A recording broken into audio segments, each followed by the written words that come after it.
Hai, apa kabar semuanya? Semoga kabar Anda baik-baik saja. Terima kasih karena sudah memberikan support dan juga kesetiaan Anda untuk membangun channel Codot Film. Yuk kita lanjutkan alur ceritanya, sambil siapin kopi dan cemilan, setting suara volume full. Gasken. Akhir juga sebuah awal, akhir. Pertempuran yang tak tertandingi telah berakhir. Namun, itu meninggalkan Central Plains yang rusak parah. Kemakmuran asli telah lenyap. Selain itu, seluruh Central Plains telah dibagi menjadi dua. Jurang sedalam ratusan ribu kaki telah membelahnya menjadi dua bagian. Ngarai yang sangat dalam setinggi ratusan ribu kaki ini akan dinamai Tudi Abyss di masa depan. Tidak ada yang bisa melupakan pertempuran yang mengguncang hari itu. Dengan demikian, Central Plains menurun kemakmurannya. Untunglah, bencana juga sudah terhenti. Pertempuran yang menentukan itu secara alami berakhir dengan pasukan aliansi menang setelah Hun Tiandi disegel.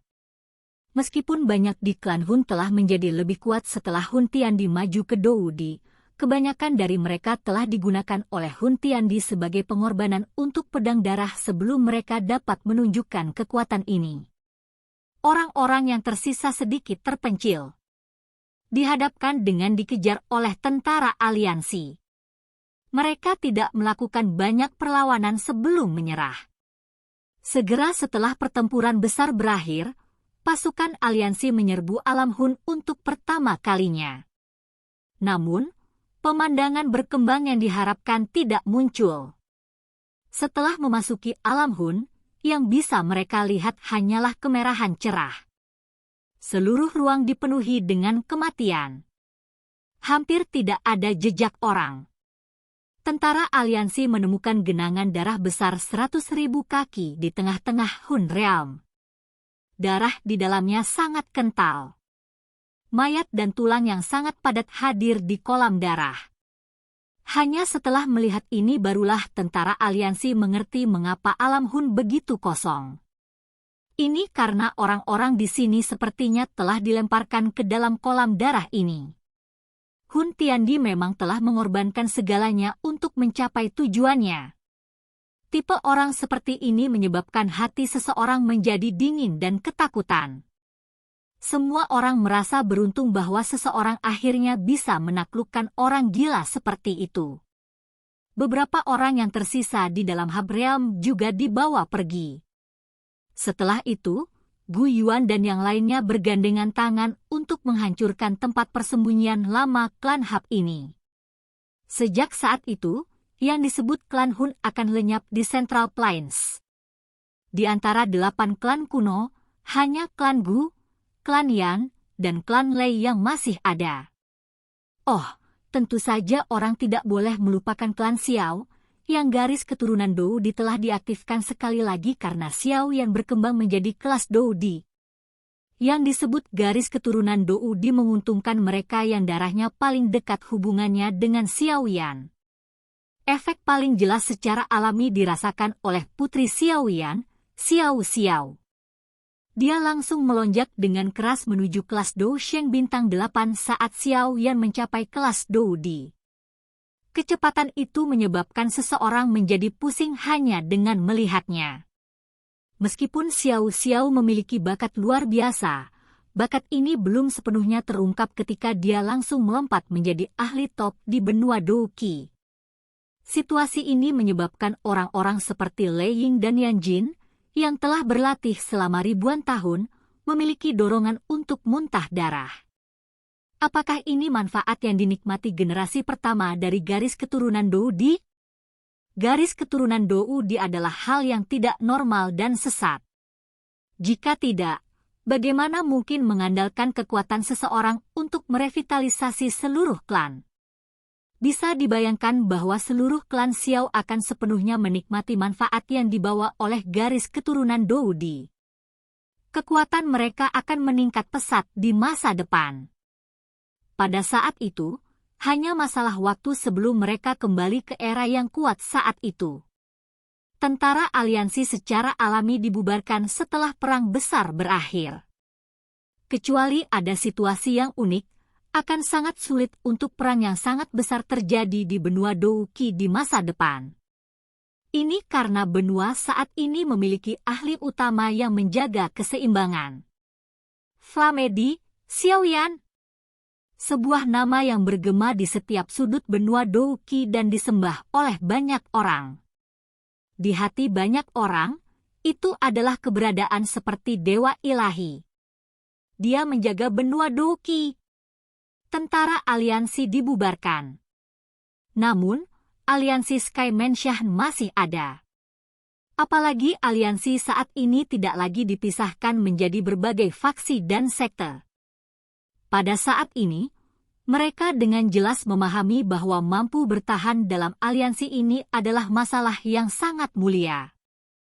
Kemuliaan itu berasal dari orang yang berdiri di puncak benua Douki.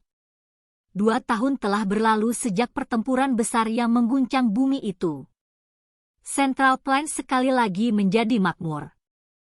Banyak sekte dan faksi muncul seperti pucuk setelah hujan. Ini menyebabkan Central Plains sekali lagi berkembang. Tentu saja, aliansi Sky Mansion tidak ikut campur dalam hal ini. Mereka mempertahankan posisi tertinggi mereka dan diam-diam mengamati perkembangan dan perubahan di Central Plains. Secara alami tidak ada faksi yang berani memprovokasi penguasa Central Plains yang tidak perlu dipertanyakan ini. Dengan bantuan kekuatan api surgawi, Xiaoyan hanya menggunakan 2 bulan untuk sekali lagi memperbaiki tubuh setelah menderita luka dari pertempuran dengan Hun Tiandi. Untungnya, tidak ada gejala sisa yang tersisa. Selama 2 tahun ini, Xiaoyan, Sun Er dan Cai Lin menyelenggarakan pernikahan yang luar biasa megah. Pernikahan itu disaksikan oleh dunia dan individu yang tak terhitung jumlahnya. Ini juga janji yang pernah diberikan Xiaoyan kepada kedua wanita itu. Segera setelah pernikahan, Xiaoyan sekali lagi mengembalikan posisi kepala aliansi Istana Langit ke Yao Lao. Alasannya adalah aliansi Sky Mansion saat ini tidak perlu lagi didukung olehnya. Yao Lao tidak berdaya menghadapi aksi Xiaoyan ini. Dia sadar bahwa anak kecil ini berencana menjadi bos lepas. Namun, dia tanpa sadar merasakan sakit hati saat memikirkan beban yang harus dipikul Xiaoyan selama ini. Oleh karena itu, dia hanya bisa sekali lagi mengambil alih sebagai kepala aliansi dan membantu Xiaoyan memikul beban ini. Xiaoyan hanya pergi dengan santai dan riang setelah dibebaskan. Beban ini. Dia benar-benar bisa tanpa beban di dunia ini. Waktu mengalir. Musim semi berlalu dan musim gugur tiba. Lebih dari setahun berlalu dengan tenang. 3 sosok duduk di dalam paviliun sekitar 5 km dari kota Bailey di bagian timur Central Plains. Mereka mengangkat mata dan tampak sedikit bersemangat. Liu Qing, apakah dia akan datang? Seorang pria berpakaian abu-abu dengan ekspresi agak tajam duduk di paviliun. Dia menjilat mulutnya dan bertanya, "Lin Yan, sudah bertahun-tahun tapi kamu masih sangat tidak sabar." Seorang pria berpakaian hijau di samping tersenyum tipis dan berbicara dengan cara yang hangat dan sopan. "Lin Xiuya, kudengar kau telah mendirikan Yagang di Clear Sky City." Liu Qing yang tinggi dan kekar tertawa. Dia saat ini adalah orang yang bertanggung jawab atas klan Liu. Ada aura kuat yang cukup besar di alisnya. "Saya hanya bermain-main." Lin Xiuya tertawa. Ini bukanlah sesuatu yang luar biasa. Dibandingkan dengan orang itu bahkan tidak sebanding dengan sehelai rambut. "Haha, Lin Xiuya, ini tidak tampak seperti sesuatu yang akan Anda katakan." Tawa yang akrab terdengar di dalam paviliun tepat setelah Lin Xiuya berbicara. Segera setelah itu, sosok muncul di dalam paviliun tanpa peringatan. Sosok itu berbaju hitam. Itu adalah Xiaoyan. "Haha, kamu akhirnya tiba." Kegembiraan melonjak ke wajah ketiganya setelah mereka melihat Xiaoyan muncul. Mereka dengan cepat melangkah maju. Masing-masing melontarkan pukulan ke dada sosok itu. Hehe, saya benar-benar telah menekan Flamedi. Ini sangat bagus. Lin Yan tertawa terbahak-bahak. Xiao Yan tertawa dengan santai setelah melihat teman-teman baik yang telah berpisah dengannya selama bertahun-tahun. Dia meraih dengan tangannya.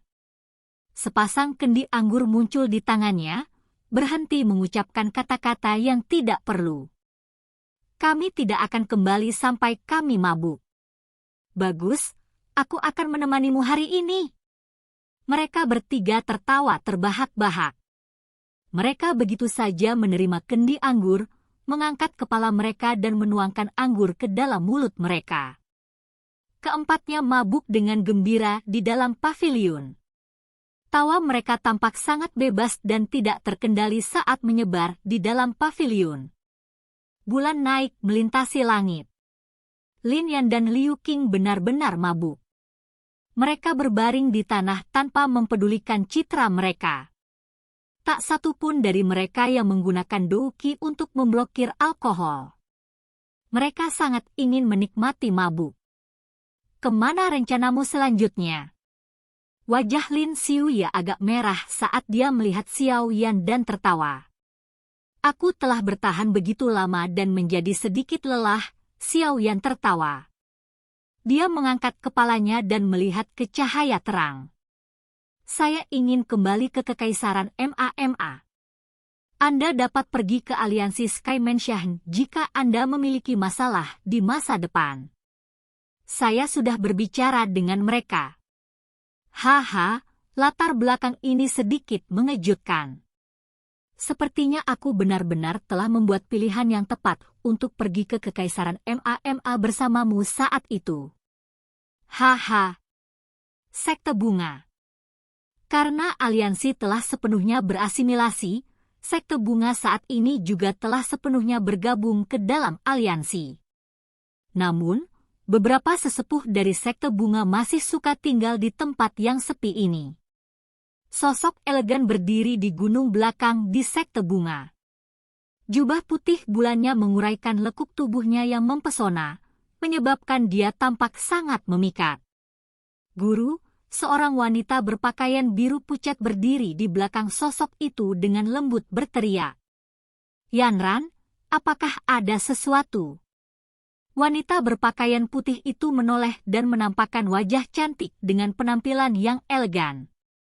Dia adalah Yun Yun. Nalna Yanran menghela nafas di dalam hatinya saat melihat wajah cantik yang dipenuhi pesona ini. Ada banyak ahli terkenal di benua douqi dan para pemimpin dari berbagai faksi mengungkapkan cinta mereka kepada Yun Yun. Sayangnya, tidak ada yang berhasil membuat kemajuan. Hatinya menyadari dengan jelas bahwa sangat sulit bagi sosok di dalam hati Yun Yun untuk menghilang. Padahal sosok itu sudah menikah. Xiao yang telah menyampaikan pesan, kata Nalan Yanran lembut. Yun Yun, yang tadinya setenang air, tiba-tiba berbalik setelah kata-kata Nalan Yanran terdengar. Reaksi ini menyebabkan yang terakhir tersenyum pahit sekali lagi. Apa? Suara Yun Yun tanpa sadar sedikit bergetar. Dia bertanya, apakah Anda bersedia kembali ke Kekaisaran MAMA? Nalan Yanran tersenyum sedikit. Senyumnya sedikit masam. Yun Yun kaget. Bagian belakang giginya menggigit bibirnya dengan erat. Mata cantiknya tiba-tiba menjadi sedikit lembab. Ada satu tempat di sana yang sangat dia rindukan. Tempat itu bukanlah Misty Cloud Mountain. Sebaliknya, itu adalah pegunungan Magical Beast. Kekaisaran Jia Ma, Kota Qingshan. Kota Qingshan saat ini tidak diragukan lagi jauh lebih ramai dibandingkan saat itu. Dengan bantuan medan Magical Beast Mountain Range, semakin banyak tentara bayaran mulai mendirikan kemah di sini. Alasan melakukan ini bukan hanya karena lebih mudah untuk memasuki pegunungan Magical Beast Mountain tetapi juga karena ada sebuah klinik di kota Qingshan. Klinik itu tidak besar. Namun, selama seseorang masih memiliki sisa nafas, itu mungkin untuk membiarkan seseorang keluar dengan cara yang hidup. Tempat ini juga merupakan tempat paling dihormati dari semua orang di kota Qingshan. Area di depan klinik selalu dipenuhi kerumunan orang. Beberapa dari mereka adalah tentara bayaran yang terluka sementara yang lain terluka karena tergesa-gesa diangkut dari tempat lain. Namun, ada aturan ketat di tempat ini. Seseorang hanya dapat mengambil nomor dan mengantri di tempat ini terlepas dari seberapa hebat status seseorang.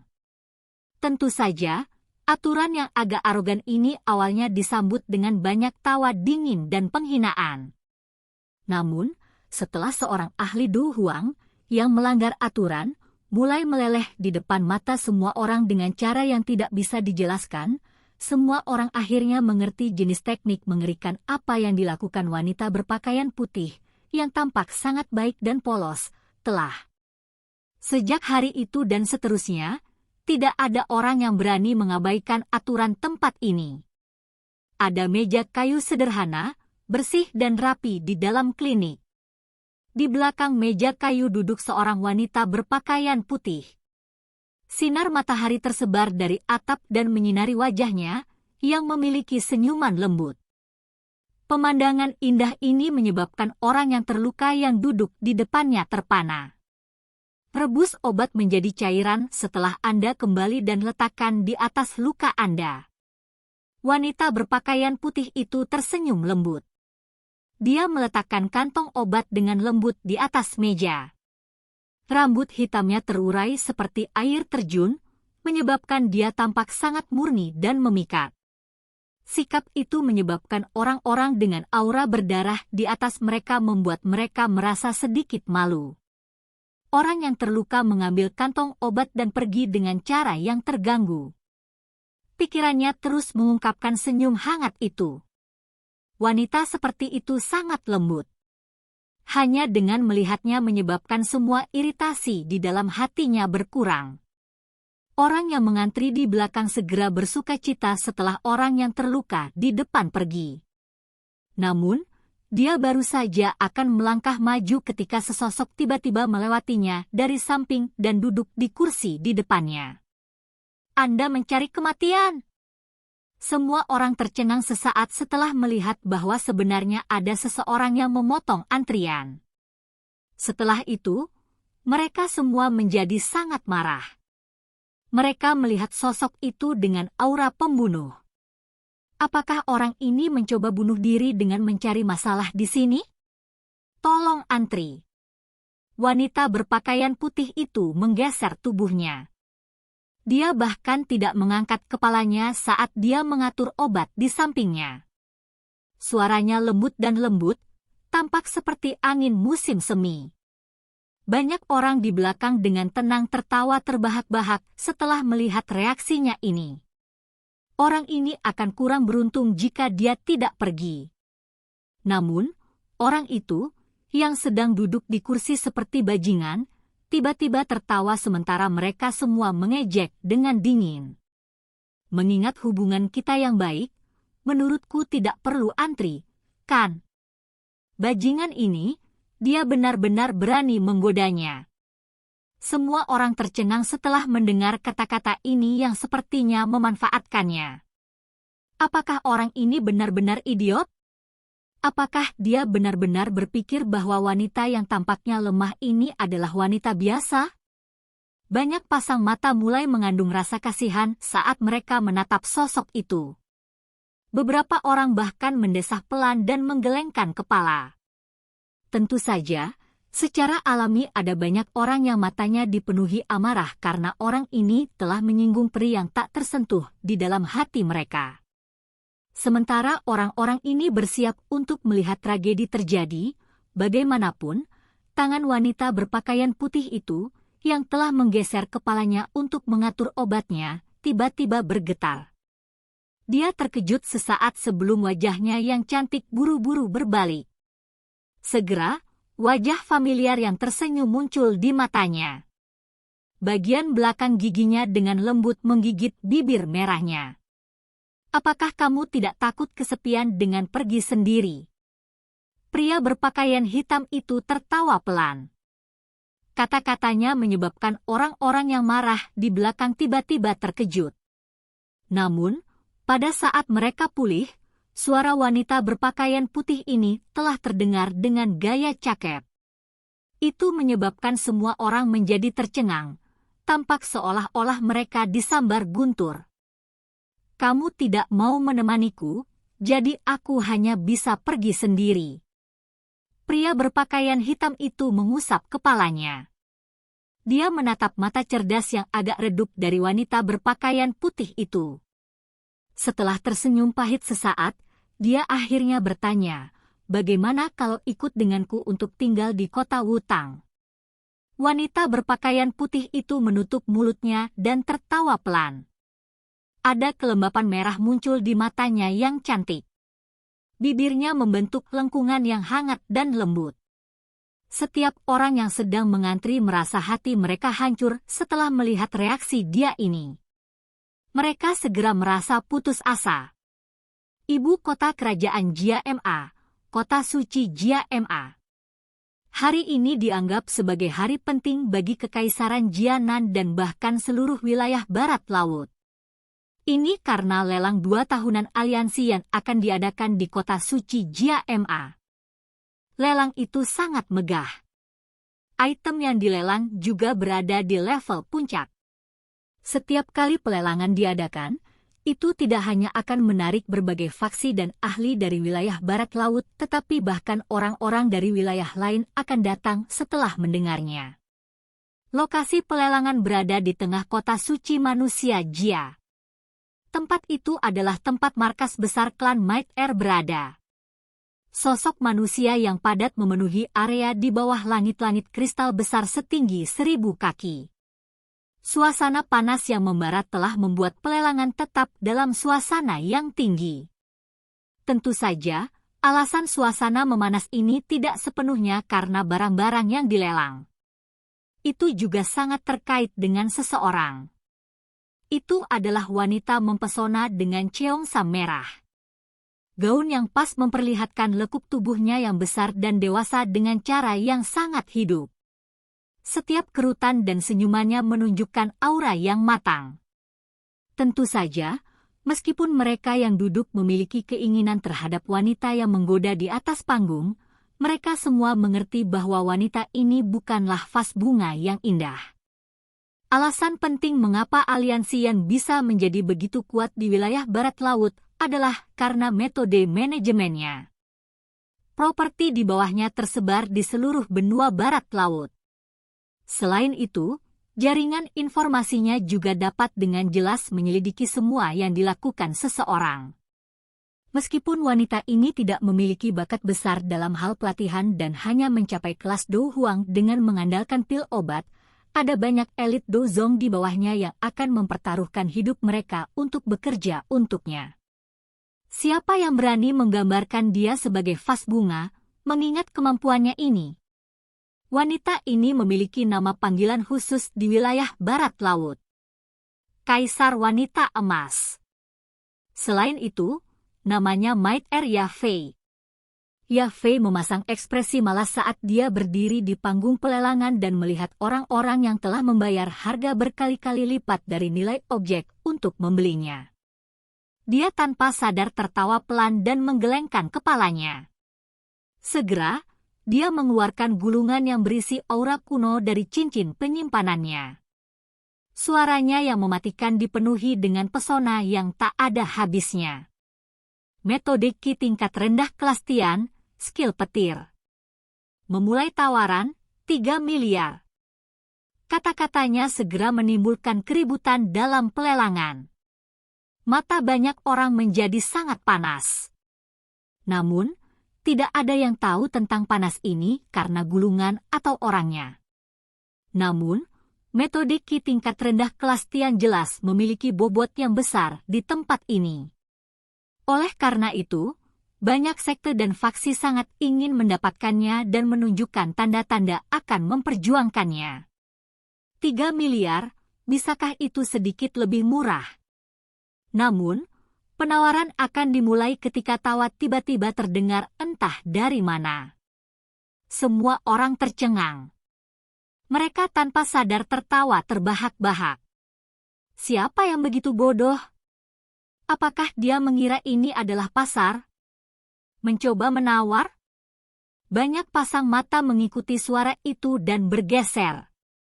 Akhirnya, mereka berhenti di barisan depan. Seorang pemuda berpakaian hitam muncul di kursi yang awalnya kosong pada saat yang tidak diketahui. Ya Fei di atas panggung juga kaget karena suara yang tiba-tiba terdengar. Mata cantiknya beralih ke kursi.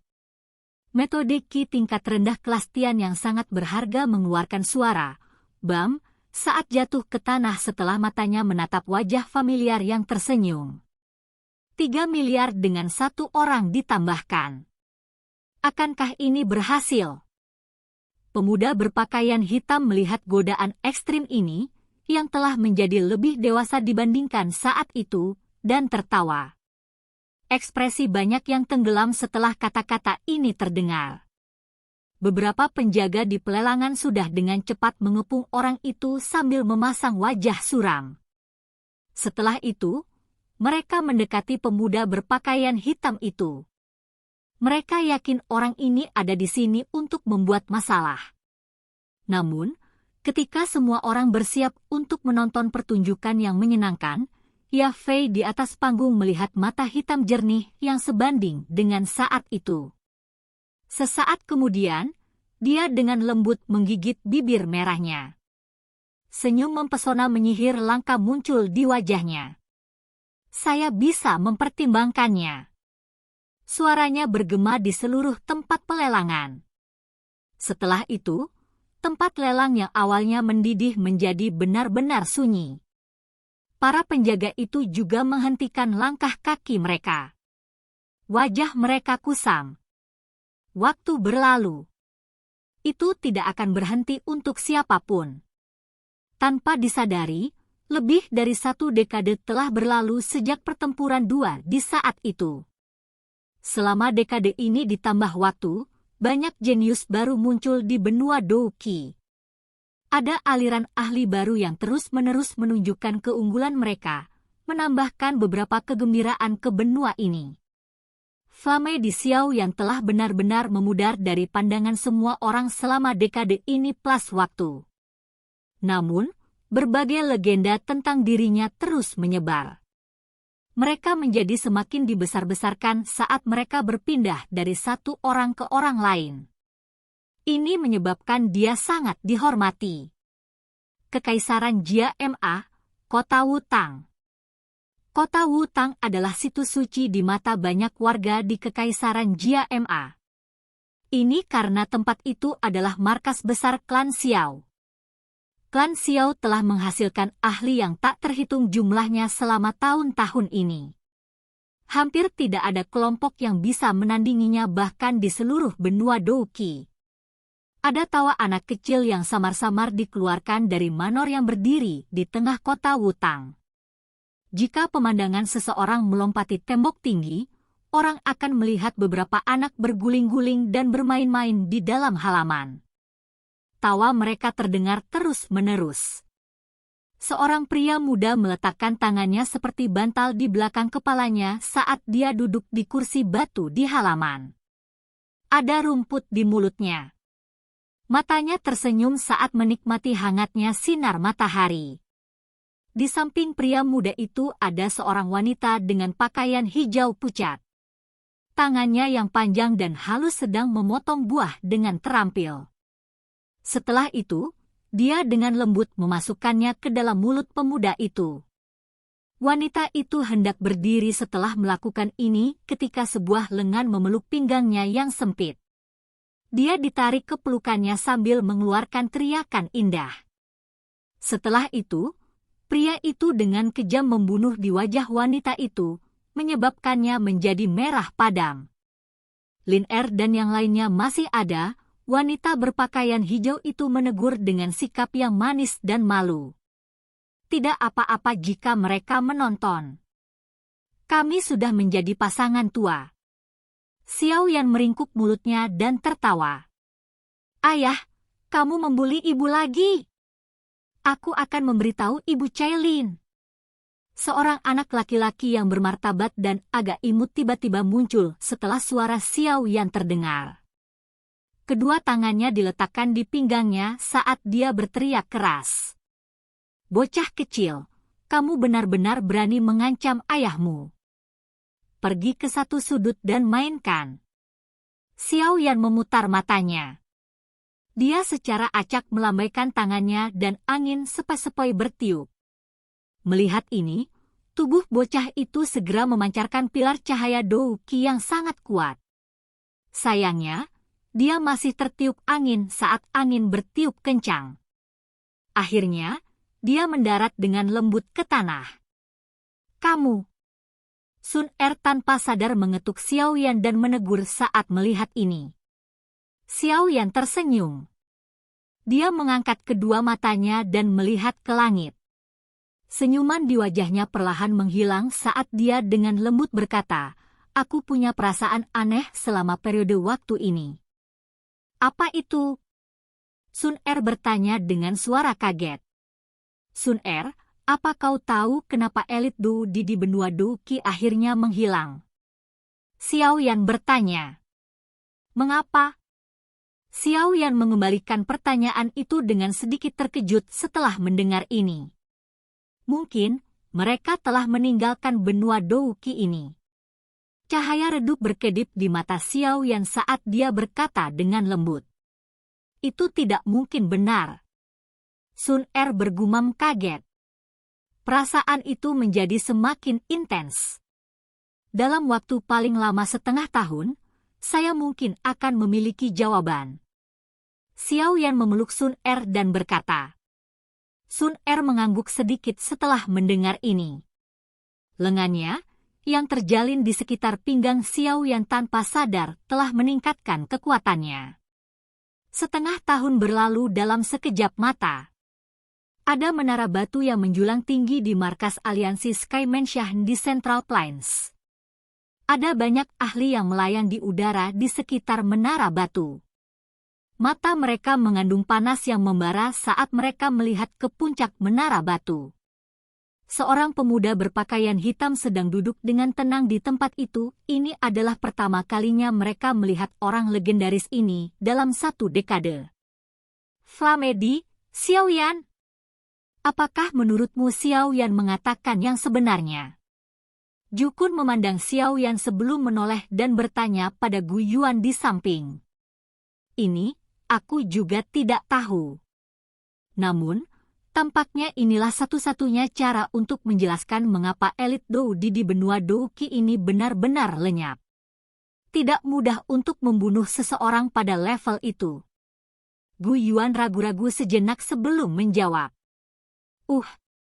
Jukun menghela nafas. Dia memiliki perasaan yang sangat rumit di dalam hatinya. Jika itu benar, mereka akan dianggap kabut di dalam sumur. Ketenangan di langit berlanjut selama setengah hari. Akhirnya, tiba-tiba terbentuk gelombang fluktuasi misterius saat matahari hendak terbenam. Tak terhitung banyaknya orang yang menahan napas. Mata mereka kaget saat menyaksikan adegan ini. Riak menjadi semakin intens seiring dengan aliran waktu. Pada akhirnya, Xiao Yan tiba-tiba membuka matanya.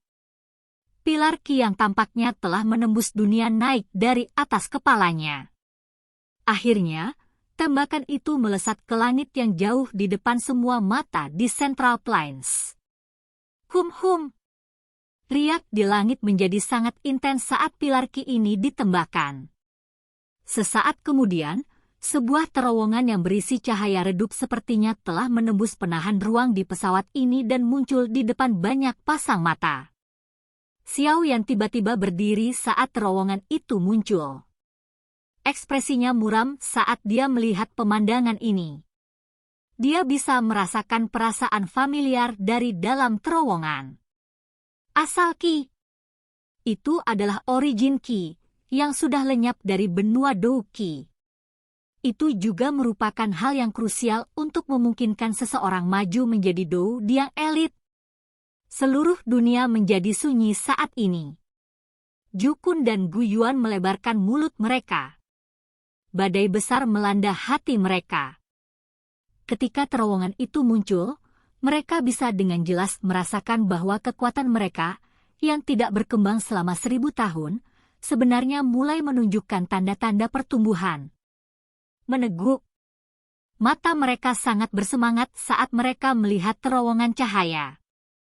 Denyut yang sangat kuat muncul dari dalam jiwa mereka. Perasaan ini memberitahu mereka bahwa jika mereka memasuki terowongan, mereka pasti akan mengalami terobosan dalam kekuatan mereka. Xiao Yan menghela nafas panjang. Mata hitam gelap itu, yang telah tenang selama bertahun-tahun, sekali lagi menunjukkan panas yang membara.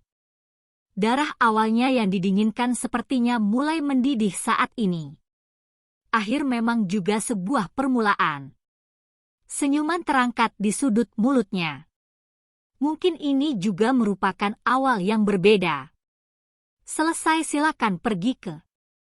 Oke guys, jangan lupa like, comment, share, and subscribe di channel Codot Film. See you next video, peace out and bye-bye.